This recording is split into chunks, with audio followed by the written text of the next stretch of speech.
we have come together in this room that is made holy by our presence and by the sacred breath we share in our singing and our speaking and our silence, to remember that we are not alone, and that we are inextricably linked to all other life, woven into a vast tapestry of existence, of which we are a powerful, integral, tiny, and holy part.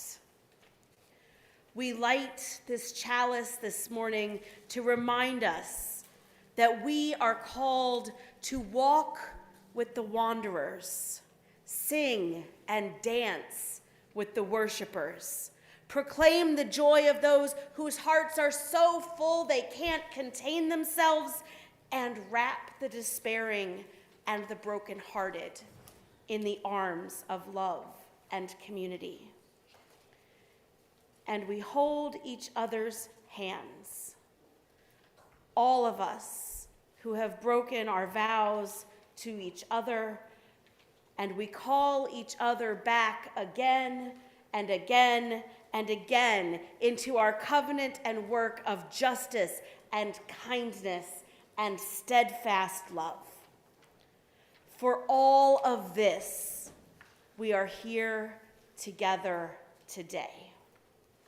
So, my friends, come, let us worship together.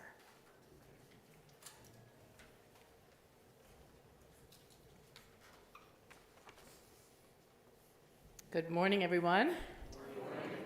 I'm Libby Tisdale, your lay liturgist today, and I hope you all had a blast last night at the auction, if you were there. How many of you were there? All right. So whether you were there or not last night, and whether you are a member of this church or you're visiting today, and I met a couple of you who are visitors, so welcome. So we're really happy that you've chosen to worship with us today. And for our worshipers online, a Zoom online coffee hour will follow this service starting at 11:30. And for those in person, here in person, we'll have coffee downstairs in the common room. And please speak with our beloved Mike McCullough, the coffee man, if you're interested in helping with coffee hour. He's going to be away for a couple of weeks, so he might need some help. So we are so happy that you've chosen to worship with us, and we welcome you to our fellowship hours and any other in-person or online activities by UCH. So in the spirit of the transformative power of community in all its forms, I am really happy to welcome you to UCH. So whoever you are, wherever you live, whatever you do for a living, whomever you love, you are always welcome here at UCH. So please join me in the covenant in the order of service. And together we say, love is the spirit of this congregation, and service is our gift. This is our great covenant, to dwell together in peace, to seek the truth and love, and to help one another.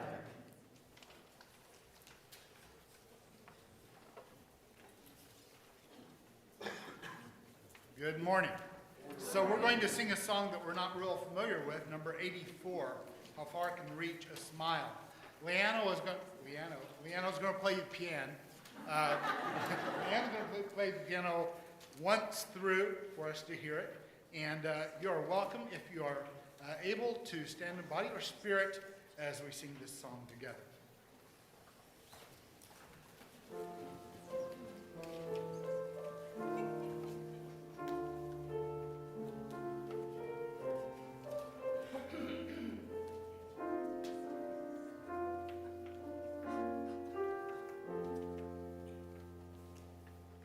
How far can reach a smile? How high a helping hand can lift? How far is far enough?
Good morning. My name is Corey, and I serve as your Director of Religious Exploration. So today, Reverend Chris will be talking to us about prophetic folks, more specifically, minor prophets, people who walk quietly among us, lighting their small corners of the world. Sometimes those who appear the most unassuming can change how we live our lives and how we approach our faith forever. One of the great prophets of the 20th century might just have been a Presbyterian pastor named, who might this be? Fred Rogers, the host of Mr. Rogers' Neighborhood. I watched a documentary of his life several years ago and was struck by the power of his robust prophetic imagination in a world that valued children only for what they would become. Mr. Rogers delivered images of an alternative world, a neighborhood in which children are offered dignity and respect for who they are, not who they will be. Mr. Rogers' Neighborhood began in the middle of the struggle over integration. Over the battlefields of that struggle was swimming pools. The imagination of segregation said that people of color could not swim in the same pool as white people. In that documentary, they show a shocking video from the news of a white pool owner pouring chemicals into a whites-only swimming pool in which some black people were swimming. In response to this evil imagination of the world, this imagination of segregation, Mr. Rogers, in his robust prophetic imagination, offered an alternative vision. One day, while soaking his feet in a little kid's pool, Officer Clemens comes by. Officer Clemens is black, and Mr. Rogers invites him to put his feet into the pool. Officer Clemens is hesitant because he does not have a towel. Mr. Rogers offers to share, and so Officer Clemens takes off his boots and puts his feet in the pool with Mr. Rogers. Projected around the country, Mr. Rogers and Officer Clemens, feet side by side in a swimming pool, can change how we live our lives and how we approach our faith. I wonder, who might you consider to be a modern-day prophet? Or might it be you, who is quietly walking among us and lighting the small corners of the world? And now we have some special music.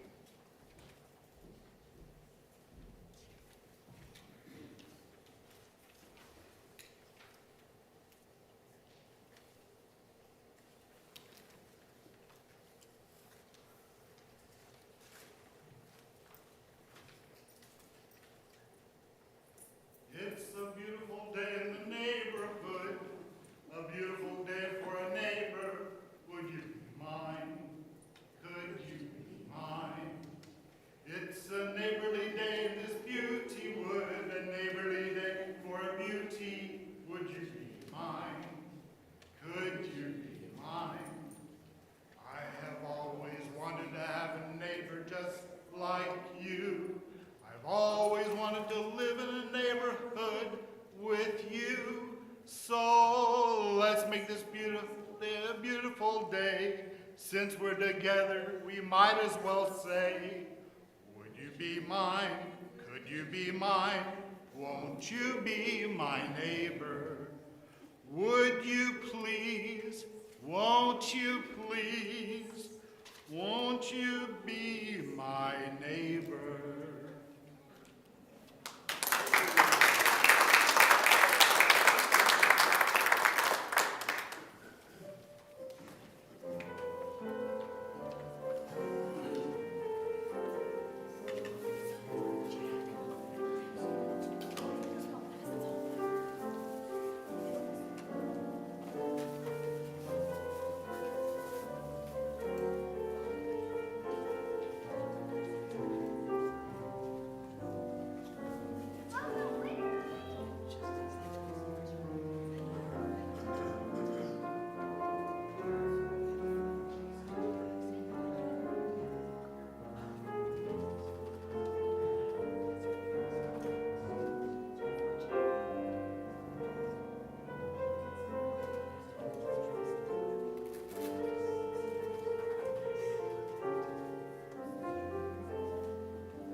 So this is in our time in our service where we invite you to share a joy or sorrow or concern. For those of you who are worshiping online, please feel free to type your concern in the chat, and one of our techs will prepare a slip to share. For our in-person worshipers, I think you probably know the drill, but we invite you to come forward and to light a candle and put a stone in the water and or write a message to be shared. If you write a message, please indicate whether or not it is okay to be shared out loud. So to keep the flow moving slowly, please come up the middle aisle and return to your seats along the side aisles. Spoken or unspoken, your joy, sorrow, or concern is held in our thoughts and prayers. And I'm going to light one candle. Some of you know this already. Kathy Stewart has been diagnosed with stage 4 cancer. It probably started in her peritoneum. So I'm going to light a candle for Kathy. And she told me that I could share this with you all.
And we have two other joys or concerns that have been written to be shared.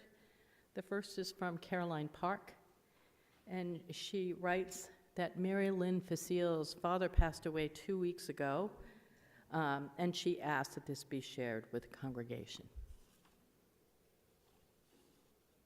And Jocelyn, I don't know how to say your last name, Jocelyn. Voronay. This is her last time here before she moves to Rochester. So best of luck, Jocelyn.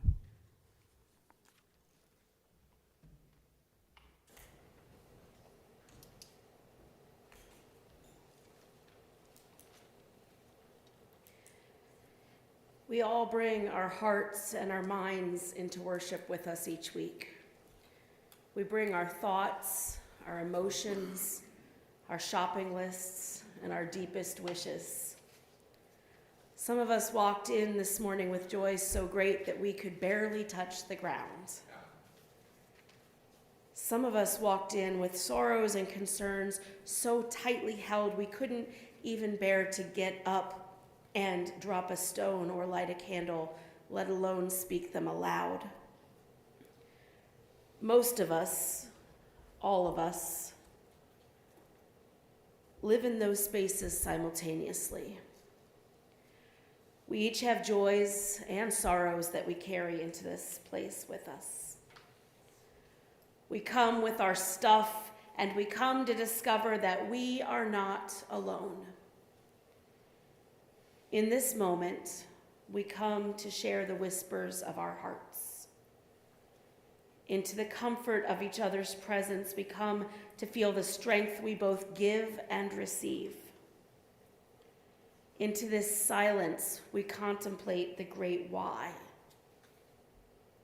Into this community, we bring our hopes, our dreams, our fears, and our wounds, knowing that they will be held.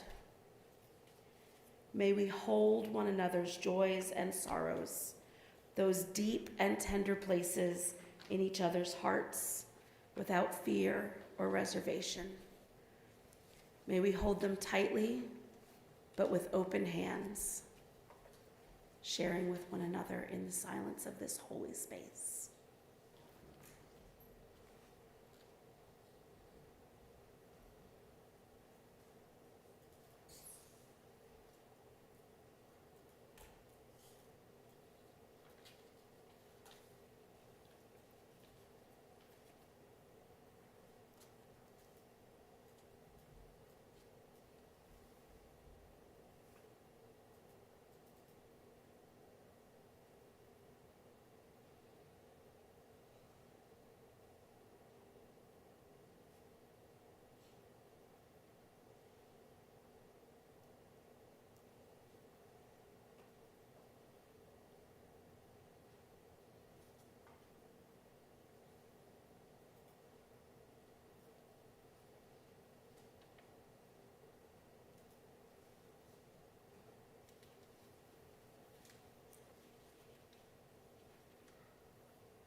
And the reading today is from Fred Rogers, A Beautiful Day in the Neighborhood, The Poetry of Mr. Rogers. Things are different. You never know the story by the cover of the book. You can't tell what a dinner's like by simply looking at the cook. It's something everybody needs to know way down deep inside, that things are often different than the way they look. When I put on a costume to play a fancy part, that costume changes just my looks. It doesn't change my heart. You cannot know what someone's thinking by the picture you just took, because things are often different from the way that they look.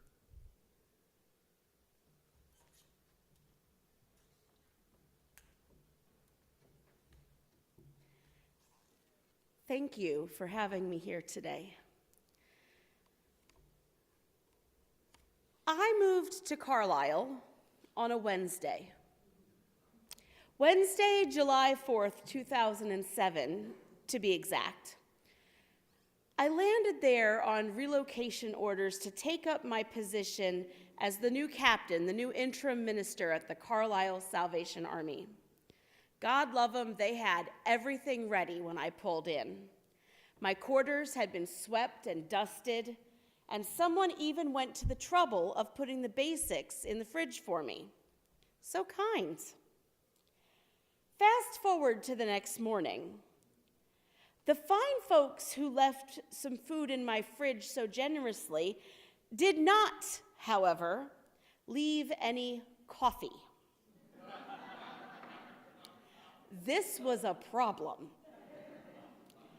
So I decided to take a walk around downtown to see if I could find my human juice. I got downstairs and opened the front door, and standing on my stoop was the strangest looking person I had ever seen.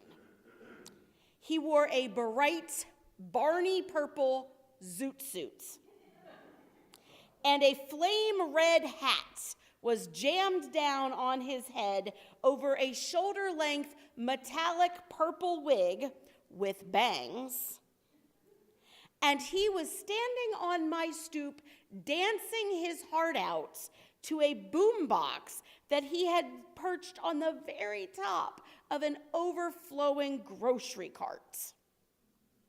He saw me standing there in my full dress Salvation Army uniform and broke out into a giant, toothless grin. And then, this magical elf of a man threw open his arms and, without a shred of consent, grabbed me. This very colorful stranger was hugging me like I was his long-lost sibling. He was talking to me a mile a minute, and I could not understand a word he was saying. It was 7 a.m., I was uncaffeinated, in a new place, and I was confused.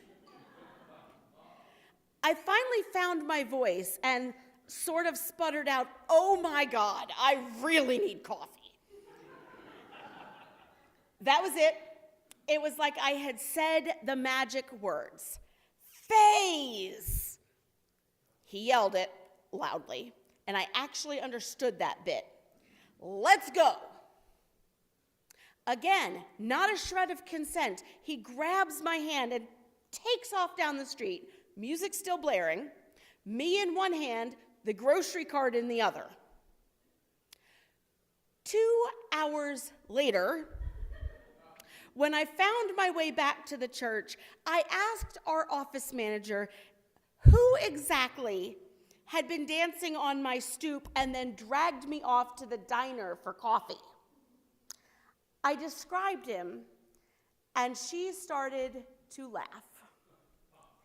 When she finally got her breath, she only had one thing to say. "Welcome to Carlisle, Captain. You just met Nevin." Now, unless you are really familiar with Carlisle's local characters, you've probably never heard of Nevin. Even if you've never had the privilege of being dragged off to a diner with him, he made it his business to know everybody. And everybody in town knew him. He was the wild-looking old man who held court from his bench on the square. If you heard music coming out of nowhere, here he'd come, pushing his boombox down the street. Nevin had a style all his own. Nevin Lehman was the king of Carlisle. I say was because sadly we lost Nevin during the pandemic lockdown. I was up in New York when I found out, and honestly, I have grieved him in the same way and with the same intensity that I have grieved RBG or Mr. Rogers or so many others we consider to be the great folks who shape generations. There are so many words that people have used to describe Nevin: kind, gentle, a beautiful soul. Others have had words that were not so kind. Nevin was, more often than not, judged on the basis of his flamboyant style and his many physical and cognitive disabilities. People have used words to describe Nevin that aren't fit to repeat from a pulpit or anywhere else for that matter. The word I use to describe this wonderful man, though, is this: Nevin Lehman is a prophet.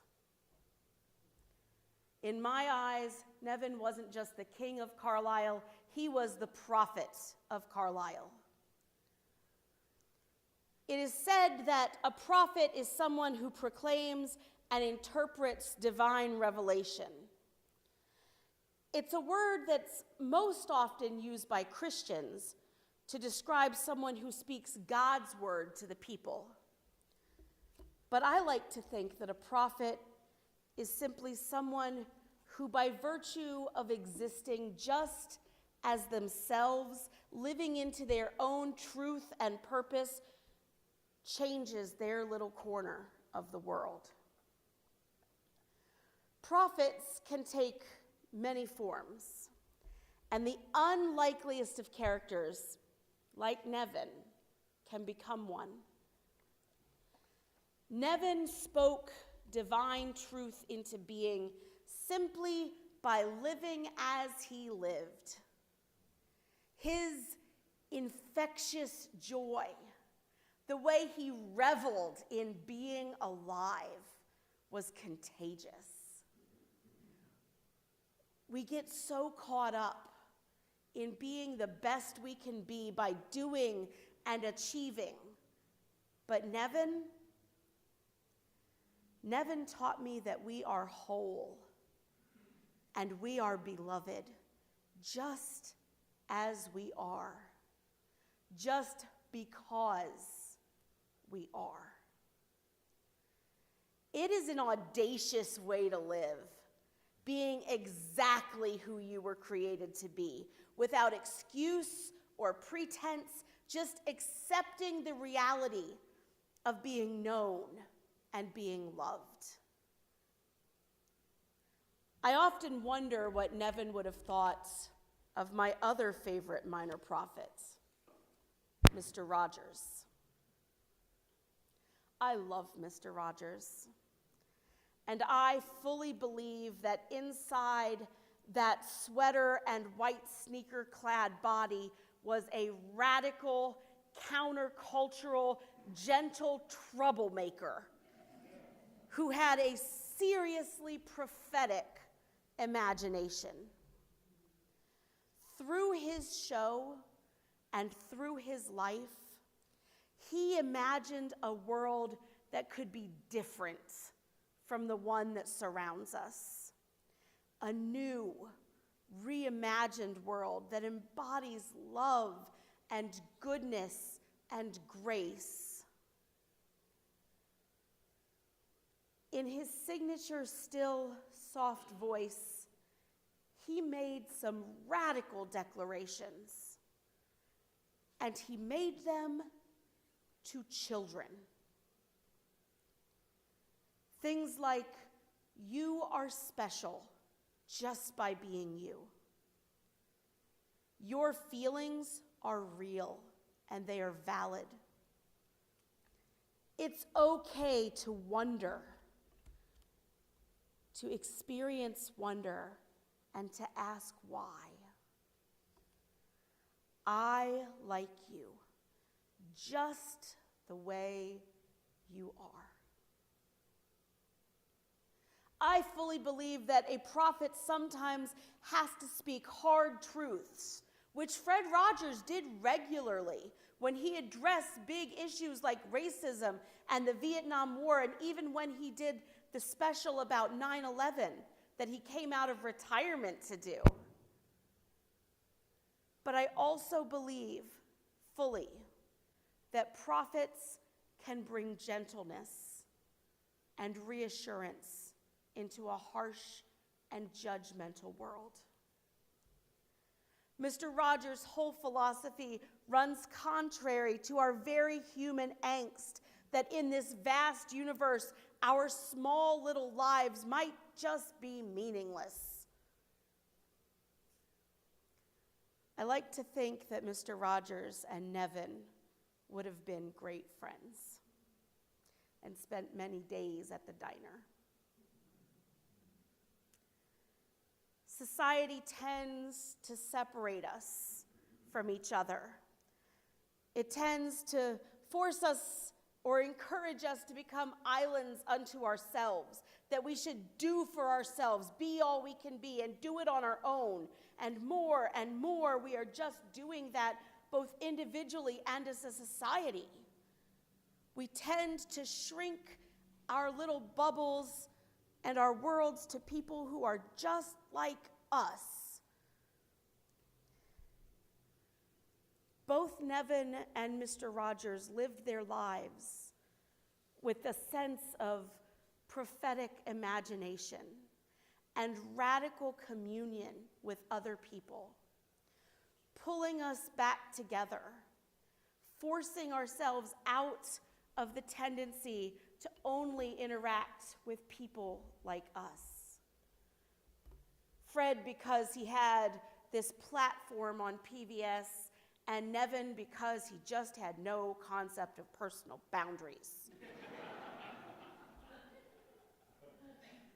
Every episode of Mr. Rogers' Neighborhood, every time Nevin walked down the street in his flashy suits, pushing a boombox, those were acts of prophetic imagination that resisted the world's atomization and isolation, that pushed back. They speak to us even now, reminding us that every single one of us is beloved. That even the most different, even the most marginalized, even the most lonely people have intrinsic value and worth, just as we are. Not for who we will be, or what we will or won't accomplish, or what we do or how we make our money, but just because we are. Being who we were created to be is our greatest gift to the world. We were born to shine, to be minor prophets, each of us. Not one of us should hide our lifelight or try to dim them because somebody might see it or because it's different from someone else's. You may never know it, but someone may think of you as a minor prophet in their life. Chew on that for a second. You may never know it, but somebody out there may think of you as a minor prophet in their life. I think overall we need to demystify the word prophet. It's not one we use too often in our UU circles, is it? But it's not one to shy away from either. At their simplest, minor prophets are just people who make an impact on lives and on their corner of the world. They are often some of the most important people to us, and the ones that we would never tend to think about as prophets at all. People like Mr. Rogers, or Nevin, or that wacky English teacher you had in 11th grade. When Mr. Rogers accepted his Emmy for a Lifetime Achievement Award, he used the time he was given to help everyone in the room reflect on their own minor prophets. I could quote Mr. Rogers. We've done that a lot this morning. But through the magic of the internet, we're going to have him speak to us right here this morning. Everyone welcome Mr. Rogers.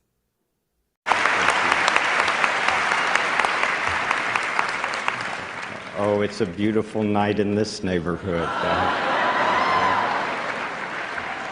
So many people have helped me to come to this night. Some of you are here, some are far away, some are even in heaven.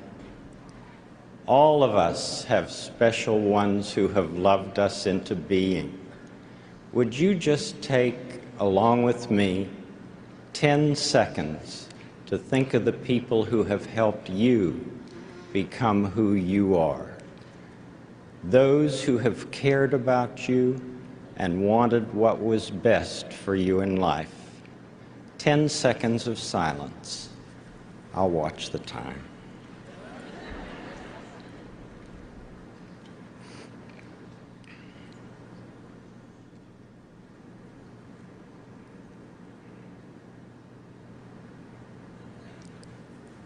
Whomever you've been thinking about, how pleased they must be to know the difference you feel they've made. You know, Please welcome Jeff.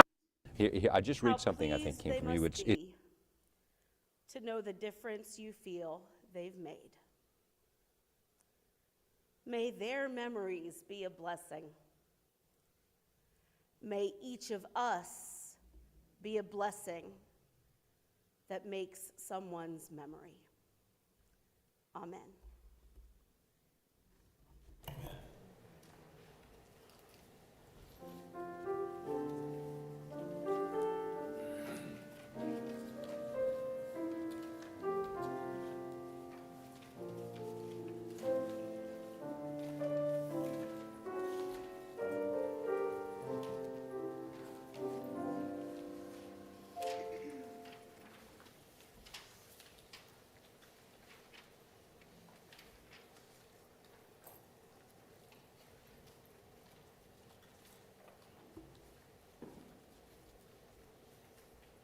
You know that the Unitarian Church of Harrisburg is always a freely gathered church of free people. And the church is created and sustained and supported by you and me. And the ministry of this church continues whether the church building is open or not. So each month we share half of our plate with a local nonprofit organization. For the month of November, UCH will be sharing the plate with the Ecumenical Food Pantry. For 50 years, the Ecumenical Food Pantry has worked to meet the emergency needs of people in the greater Harrisburg area. So you can see the insert in the bulletin for, or the order of service for more information about this organization. But we encourage our congregants here in person to look at the insert in the order of service, which also contains other announcements as well. For our worshipers online, we encourage you to read our news you can use, which was sent out on Friday. For those who would like to contribute online, please see the email with the link for today's service to visit uch.org homepage for options for contributing. For those here in the sanctuary who wish to contribute in person, the collection plates will be passed around by Dorothy and Beverly. Today's our ushers.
of making this a beautiful day in this neighborhood, we're going to do a participatory chalice extinguishing and benediction today.